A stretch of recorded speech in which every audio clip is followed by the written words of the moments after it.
Hi, everyone, and welcome to News Take. I'm Rebecca Frank, VP of Research and Insights at the News Media Alliance, and your host of this podcast. As we think about the future of the publishing industry, online and off, there are very few industries that offer a comparable tale of success to aspire to as the music industry.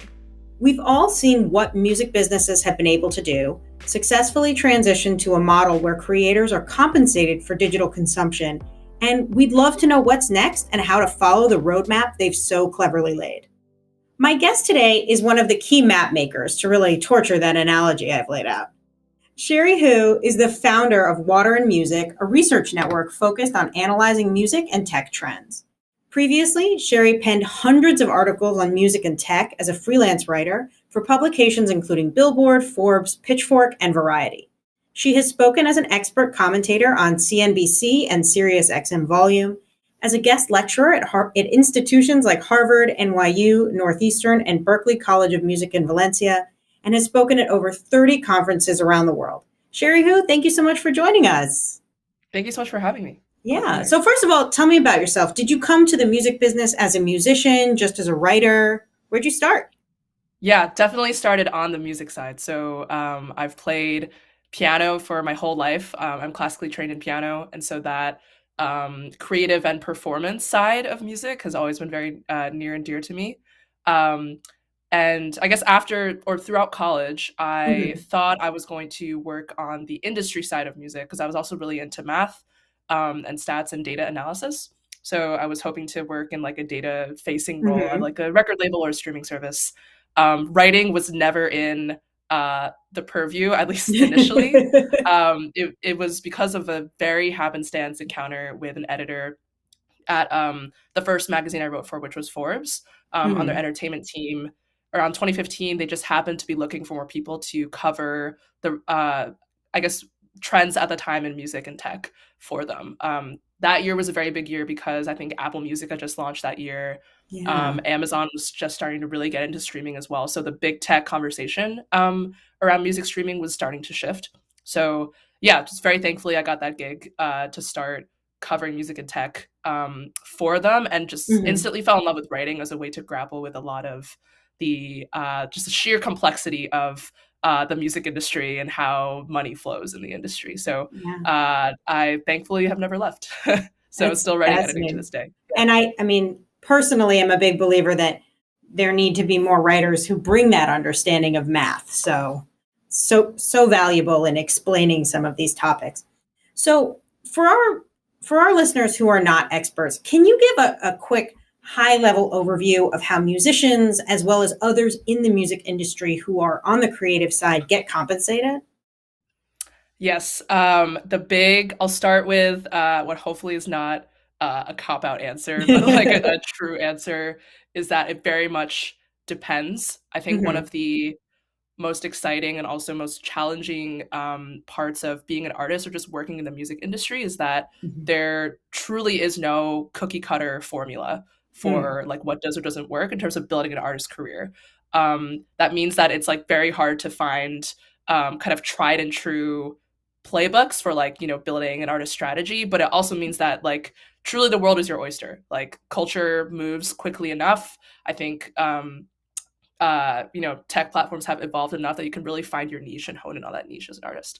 With all that said, I guess there are definitely a few core areas of the music industry to be aware of. So the bedrock of the music industry arguably is intellectual property or IP and owning copyright in music.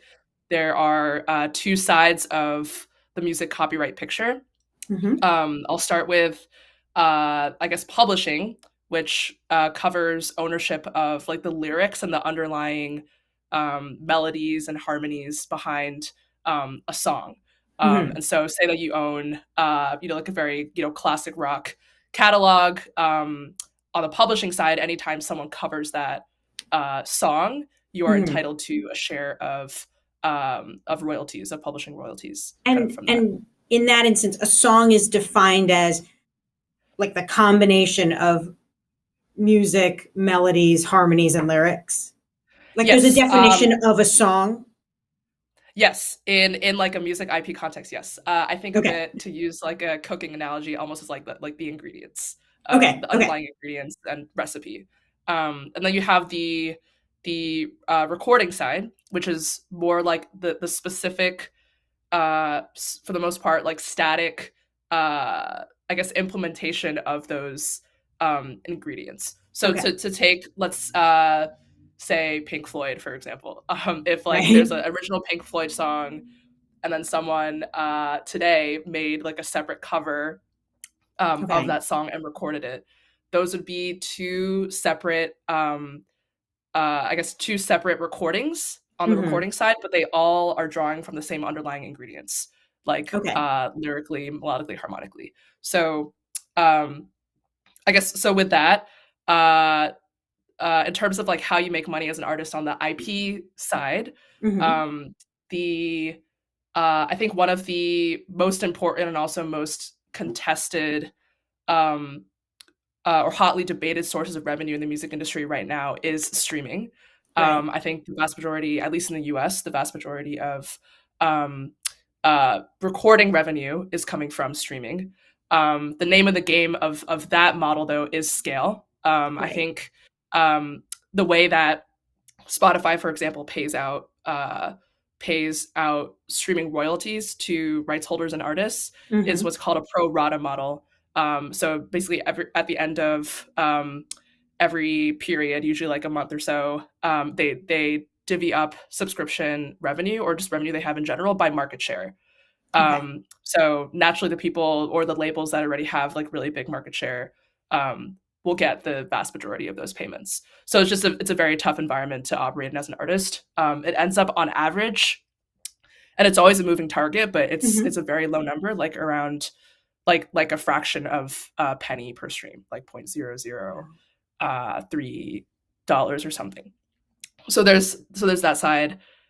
Sorry, you're gonna. No, no, no, no. I'm there's so much to take away. I mean, just thinking about all the different pieces that come in and all the, but you're also thinking about like there's components that create an individual piece of music that gets copyright protection and some sort of protection. But then on the other side, it's all being done in the context of all the other music that's being played through these services. Yes, exactly. And I think that there are lots of studies now, internationally, like governments are looking into streaming economics and just trying to get a better understanding of how it's impacted artists' livelihoods for better, but in many cases, arguably for worse. Like, it's definitely made the landscape much more competitive from an emerging artist perspective. It can Mm-hmm. definitely come across as a zero sum game. Um, but yeah, so there's like streaming on the recording side. On the, I guess, for both recording and publishing, just to give another example of a source of revenue for artists and songwriters, is something called synchronization licensing, or sync for short. Okay. And that just refers to music or audio being synced or placed in multimedia.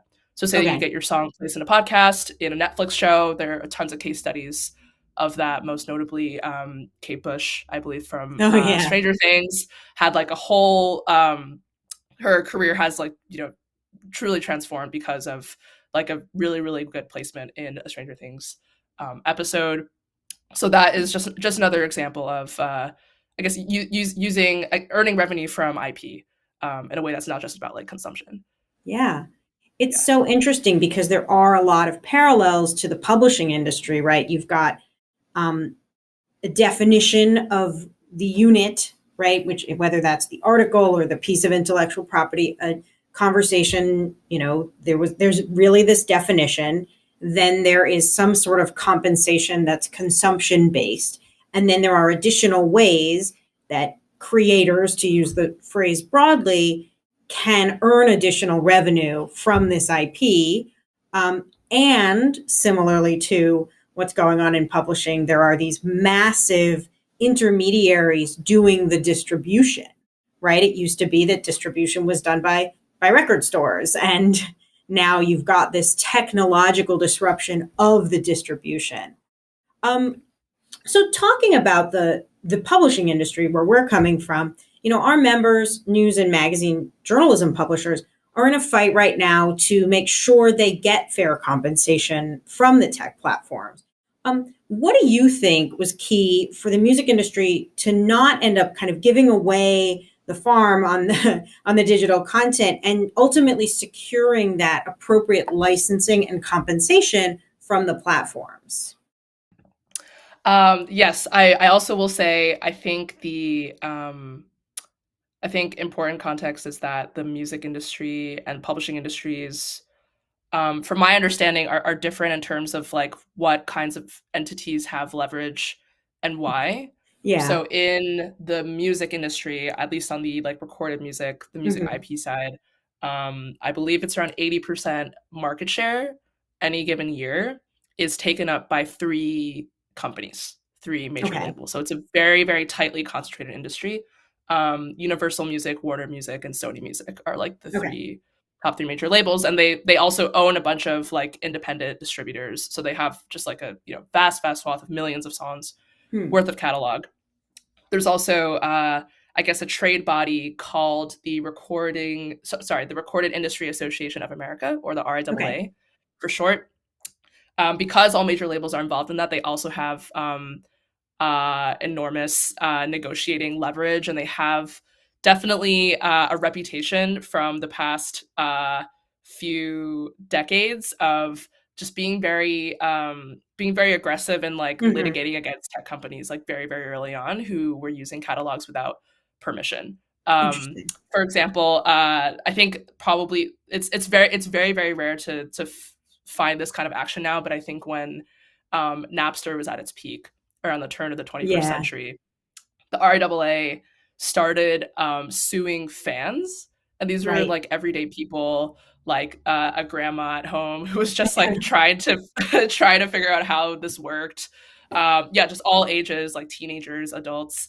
And there's a ton of backlash against that practice. But if you look at like music and tech news, music industry news in the last few years, every single year there's kind of similar news like that. So like I think the equivalent trade body on the publishing side filed a lawsuit against Peloton for, I believe it was $200 million Hmm.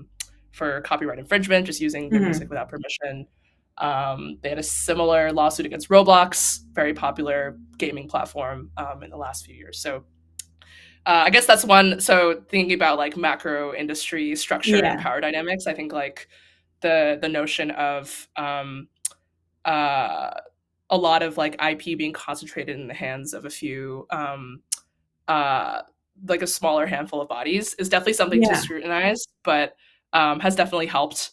I think uh, like lead to at least more favorable licensing terms for that side, for the IP side. Hmm. And I think now, like learning from like Napster, I think yeah, the music industry in many ways is still like feeling the lingering residual effects of Hmm. piracy and how they did or did not deal with it.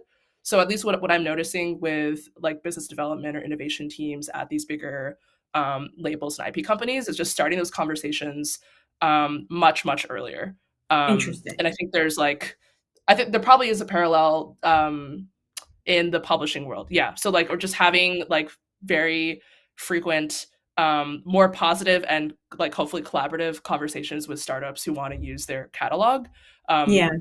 having those conversations much early on, and like building out a long-term strategy where they're like proactively pursuing those collaborations with mutually favorable terms, hopefully, as opposed to ending up in a position where they have to be uh, purely reactive and purely just like suing companies, suing people, which Right. definitely is not a good place to be in financially, but also in terms of just like public perception Yeah. of the role of these companies.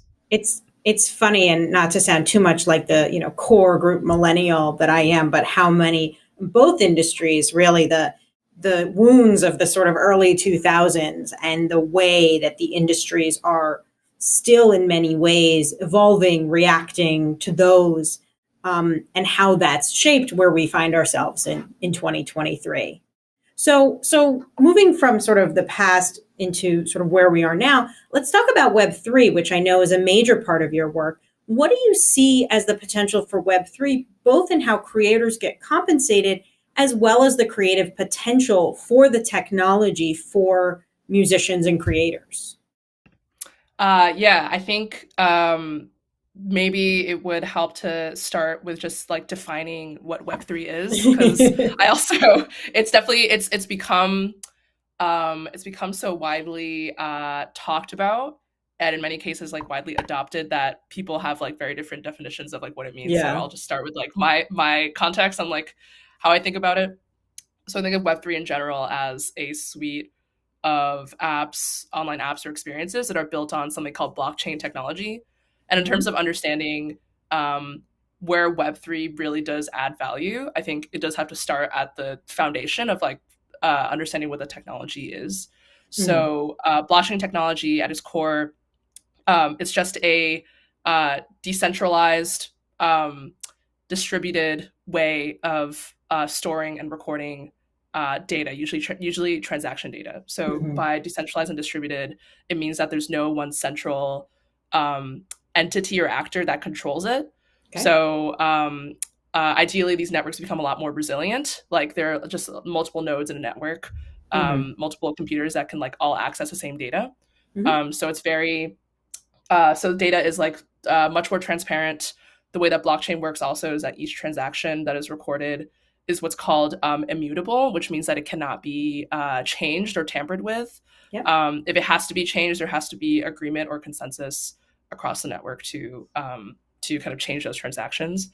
Um, and there's also a notion of things being like I guess just much more verifiable, and also like Mhm. in how they're not able to be Right. You've got tampered with. this distributed Yeah. set of data that no one can mess with, and it's just clear. Here is the change. Here is the transaction. Here's what happened. Yes. I think a very important caveat to that also is that compared to what we're used to with quote unquote Web 2 or traditional internet Mhm. applications, blockchain is slow.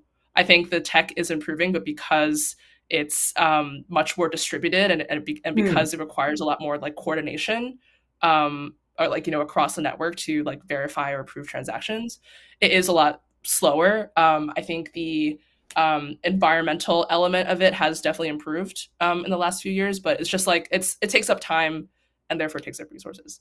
I bring that up because in terms of thinking about like the how Web3 actually benefits creative industries, Mhm. or how it benefits music in particular, yeah, which is something that at Modern Music we've studied quite a bit. Um, the primary benefit is in data Mhm. for now, and not in experience, at least from my Okay. view. Say so, like for example, if you're an artist who is trying to build like a very smooth, fun online experience, or like kind of like a virtual world thing, for example, that you want your Sure. fans to explore, there are blockchain enabled like platforms that allow for that. Mhm. But it's definitely like still pretty in a very like niche experimental phase Mhm. currently. And it's definitely not at like the kind of smoothness or performance level that you'd expect from like a traditional video game, for example. Right. Right. But like by say if you like mint an NFT, which or like not a non-fungible token, Yeah. which is kind of like a digital collectible, blockchain native digital collectible. If you mint that, and a fan or someone who follows you, like buys that NFT, the way blockchain works, you have that information forever. Like Right. I know artists. There's an artist, for example, named RAC. He's an Okay. independent electronic artist, and he's been like minting and experimenting with Web3 since probably 2015, 2016. Oh, wow. And so by the way blockchain works, like he has a permanent transparent record of anyone who's ever supported his work on Interesting. chain or on the blockchain throughout that time. And so from like a fan or like audience relationship management perspective, even just like having that transparent Mm. log and that transparent history of behavior and being able to tailor experiences or offerings, sorry, based on that history, I know is a huge benefit, because the at least in music, the alternative, or not the alternative, the status quo still is like actually not having that much transparency Right. into like what the fan or audience journey looks like, and like how a given fan actually has related to your work over time. Right. So yeah. And again, there's intermediaries, whether it's the platforms where people are consuming the music, or the platforms where people are purchasing tickets, or the platforms, so that's all. It almost allows musicians to own that themselves, Yes, that exactly. I information. think there are many parallels to the non Web3 technology of email. I think Mm-hmm. there's we held our first conference a few weekends ago at Water and Music, and there was a conversation about like fan first tech. People were like, Yeah. what are your favorite fan first tech?" And like, yeah, two of the top answers I'm pretty sure were some emerging blockchain platforms and email. And I Yeah. think but I think those core principles of um, ownership. Another very important element, which is not unique to Web3, but definitely defines part of it, is interoperability. So Okay. being able to, or portability of data, Mm-hmm. I should say. So being able to take whatever data you have, and because it is decentralized and because you have full access to it, being able to plug it into any other like blockchain Sure. powered application, which is a huge benefit to artists Yeah. at least. Yeah. And it's so interesting because it's not actually about the creation, as you say. It's more about the data and what individual creators or groups could know about their audience. It's interesting. It leads in kind of to my next question: is one place where we are seeing a strong similarity between music as well as other creative industries, where the technology is right now, more potentially impactful on the creative side, is the rise of AI. The technology, which can be a tool certainly to help actual people create more, but there's that strong slippery slope argument that ends up with, computers computers fully replacing humans. What do you make of that thesis as a trained musician yourself? Do you think down the line all musicians are just going to be replaced by really talented robots?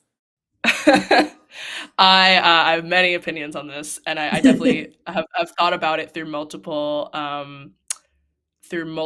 angles, both Hmm. in terms of like what will be automated away or not in music, and also like running a media company myself. I am Yeah. thinking about this in a very existential way. Like, our newsletter is still going to be relevant, like 5 years from now. So Hmm. I still think so for a few different reasons. Actually, let me step back a bit and go to music.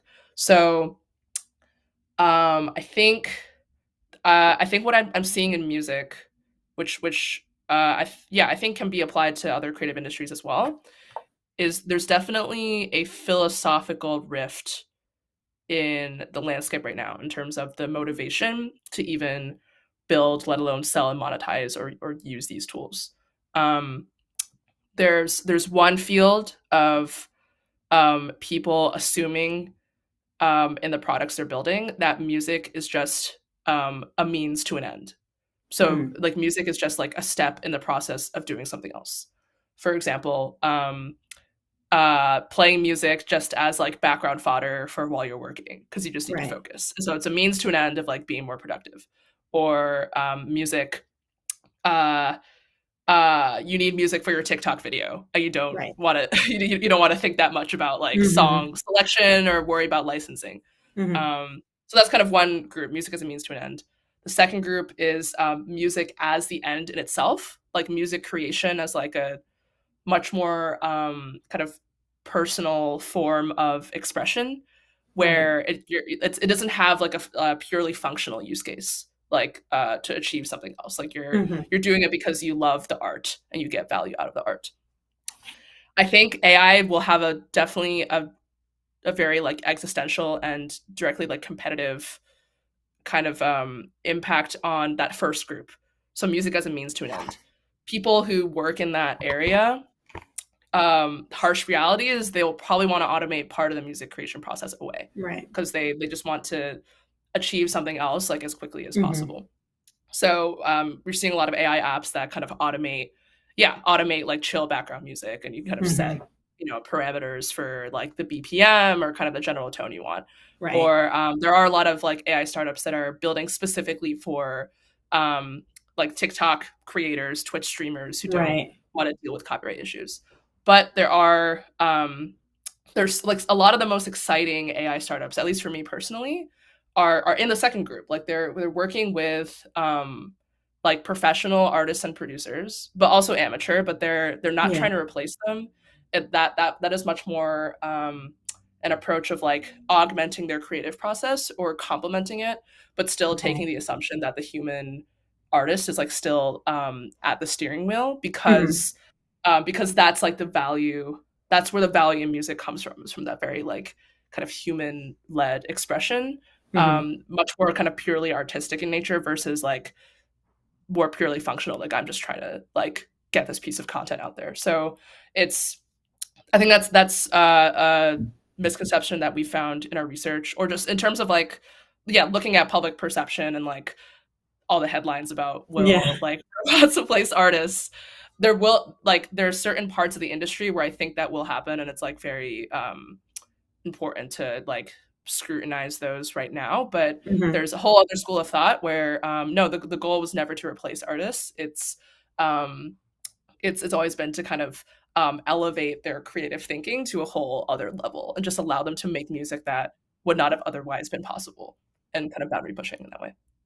Yeah, and I also wonder too if music is contending with this technology because I mean, for over 100 years, a little bit more, right? We've had a similar idea, which is recorded music, right? For millennia, we only had live music, and then all of a sudden, you didn't have to have live music, and artists and creators, as well as music consumers, did figure out there is a value in my life for recorded music, but there is also value in my life for live performance, right across all genres. And so maybe that's a model for thinking about this new technology, which is about creation, but so is recording, right? I mean, the ability to record music certainly changed what pop music sounds like, even though maybe it didn't change what already existing classical music sounded like.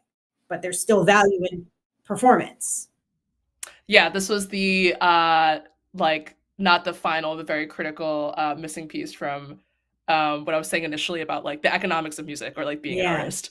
Definitely so definitely a parallel that I've seen across music and publishing is that Hmm. like the media, the content itself has become fully commoditized. Hmm.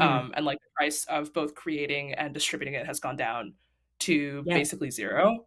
So Hmm. from at least from an individual artist's perspective, strategy perspective, building building a career just around that Hmm. is incredibly you're just thrown in an incredibly cutthroat environment from day one. And it's just like really, really hard to sustain a career off of that alone. So a Hmm. trend that we've seen on a macro level for sure is I guess an ongoing rise in revenue and also in like prices for tours. I think if you look at least the like a more kind of like commercial artist, an artist who has like mainstream Billboard chart topping Hmm. kind of ambitions, recording is like a small minority of the picture. Vast majority of revenue is going to come from touring, which has much higher margins, from and then from other adjacent areas like merch is becoming an increasingly important revenue stream for a lot of artists as Hmm. well. So yeah, so with the rise of AI kind of further accelerating that like commoditization trend we're seeing, Hmm. and like just leading to an even noisier landscape for media in general. Hmm. I think the value of live experiences and just the kinds of experiences people want to seek out, and yeah, the value they'll place on it will continue to increase. I mean, hopefully it won't get as bad as like having to pay like $1,000 for a ticket or something. But Right.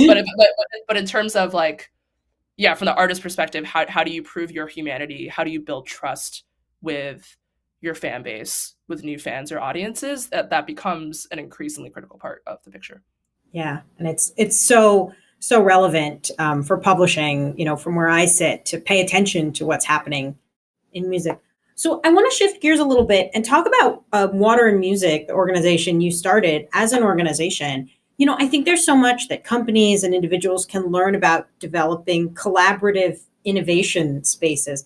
What are your thoughts on designing a landscape where people, who work in a similar industry, who pay attention to the same thing, can feel comfortable connecting with each other and sharing ideas? Yes. This is definitely again like super exciting, a huge part of why I do what I do, why we Hmm. do our work at Water Music, but also um very challenging, of course, especially if you're dealing with like established industry structures and silos Yeah. where a metaphor I've heard or analogy I've used and heard a lot is like trying to re-steer a cruise ship, like turn around a cruise ship. It's not gonna be a fast process at all. I think an approach that has worked for us to date is starting to establish that culture more from the ground up by focusing on like emerging tech trends and Yeah. involving that like long tail of developers, artists, founders, like really experimenting and building like the next generation of tools and apps for the music industry on the ground, Yeah. and involving them as the primary um, collaborators, Yeah. and I guess like and hopefully in the process showing by example the kinds of insights that could be developed from that approach. And yeah, definitely a lot of my week to week now is showing like all that work that we've done now in the last like year and a half, and then now bringing them to bigger companies, bigger brands. I mean, like look at this body of work that we've done, look at the Yeah. insights we've been able to pull from this more collaborative crowdsourced approach. How can we help you do the same thing, or like how might you want to get involved as a contributor in sharing data? So yeah, I think so our approach has been bottom up, I think more for the better. But definitely in the music industry there are many historical attempts to share data that have fallen through, and I think Hmm. a big part of that has been because from day one they were trying to get consensus across among a lot of more like incumbent rights holders or companies, where to get them to change even like a tiny part of their process, let alone um, like convince them to share data and like convince them that that approach will like not make them lose market share with like all their other competitors. Hmm. It's proved to be an immense challenge. Whereas like if you take a group of people or a group of companies that are a lot more nimble and are more open to experimentation, and realize the value of data sharing, and we've found that that tends to be more on like the entrepreneurship side, Sure. the and an artist side, like people who are scrappy because they have to be, and they and but also like they're trying to build networks themselves from the ground up as well. So there's mutual incentives at play there. So Yeah. yeah. What it other than sort of being very selective and sort of how you're thinking about it, how you're talking about it, what are what are the obstacles that you see when people try and turn those cruise ships that you run into? Is it just it's too far, too fast? The boat really won't turn. Yeah, I think so there was so a specific example I'm thinking about of like previous music industry attempts to drive this kind of change. There was something called the Global Music Rights Database that was Hmm. attempted around 2014, I think. And it was all the major labels, publishers, like music rights holders, trying to come together to establish what still doesn't exist in the music industry, which is a single source of truth for who owns what. Um, Wow. yeah, and like who owns what percentage. It is truly, there could be many podcast episodes like just about that issue.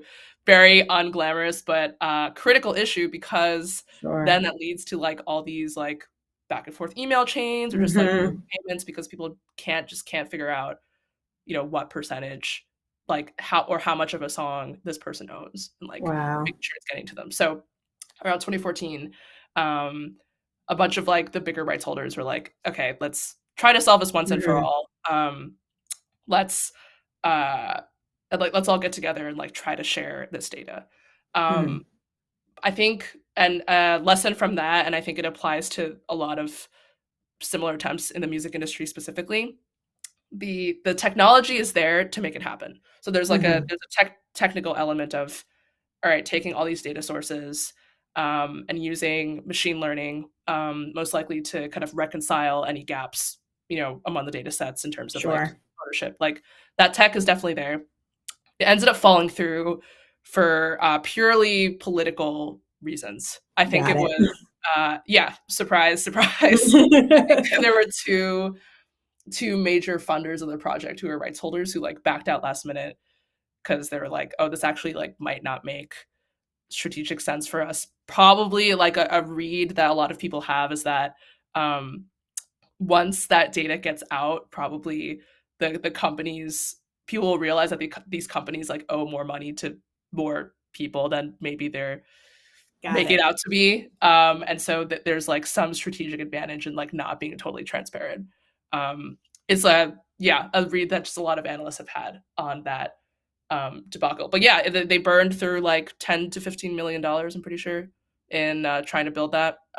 So yeah, I think for that kind of large scale music industry change around IP, where it Hmm. is like controlled by a lot of these like slower, um, like much more bureaucratic bodies as well.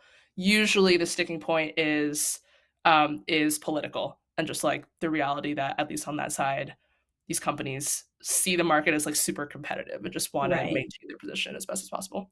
Yeah. So interesting. So I know we've talked a lot about innovation and specific, developments today, but as we wrap up, what trends do you think are worth paying the most attention to, both for music as well as other industries, that want to learn from music and not fall into that same trap of feeling you've lost out on revenue that's yours? Yeah. Let me think. So yeah, we mentioned AI. That's been Hmm. I mean, it's hard. It's very hyped up right now, but I think it is Hmm. hard to overhype it because of how transformative I think it is in like starting from the point of like creation, like media creation, and just Yeah. like opening that up truly Hmm. to anybody on like a much higher quality than we'd seen before. So I think that's a trend that I'm definitely following. Hmm. It's even been interesting to see. Um, okay, actually, this is the perfect media Hmm. example. I'm already noticing with like different policies that media companies are taking around AI. Hmm. It's very revealing for showing which side of the camp they're on in the sense of, or which camp they're in terms of media as a means to an end versus media as like the thing in Right. itself. That like, for example, almost all the companies who have taken a very lean in approach to generating articles with AI Hmm. usually have some other like business model around that. So CNET, for example, there's a huge investigation around them using AI tools. Hmm. Sorry, using AI tools to generate articles, but they have a big like affiliate model where they're just trying to get clicks to Right. other sites. BuzzFeed as well, Hmm.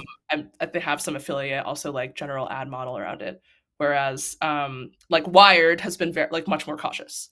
They're like, Sure. we will never use GPT, so at least they claim to like write or Hmm. edit articles. Um, if that changes, we'll be very transparent about it. So that's one trend, just like AI following, especially how big brands are or are not incorporating this tech. Um, I think in music, there are also a lot of um, interesting startups coming up that are trying to um, automate the marketing process in a more strategic way, at least, especially for independent artists. So I guess there are a few elements. One is having clearer data on like who your audience is and how they Hmm. behave across multiple different platforms, because right now that data is still super fragmented. um, but then also then like being able to automate, or at least like using tools like AI, recommend how you should shape campaigns kind of early on as an artist based on your target audience, who other artists are, who you really like, Yeah. or want to collaborate with. So yeah, I'm seeing some very exciting developments on that front, and in general in terms of understanding where that's going, like aggregating and presenting data around fan or audience behavior in a much cleaner way. The fragmentation issue in music is bad enough right now that if slash when that gets solved, I think that'll be a lesson for any other creative industry as Yeah. well. Well, thank you so much, Cherie Hu. I just, there's so much to think about. There are so many parallels. Listening to you talk, my brain is going like a mile a minute thinking about what we can learn. So I appreciate so much you taking the time to speak with us, to bring us your perspective. For our listeners, if you have any thoughts, questions, or comments, you can reach me at rebecca@newsmediaalliance.org. And please, if you can, share the podcast with a friend or colleague. You can find us on the major podcast apps, YouTube, and our website, newsmediaalliance.org. Thank you again to my guest, Cherie Hu. You can find her at waterandmusic.com. Thank you for listening to News Take, and I will see you next time.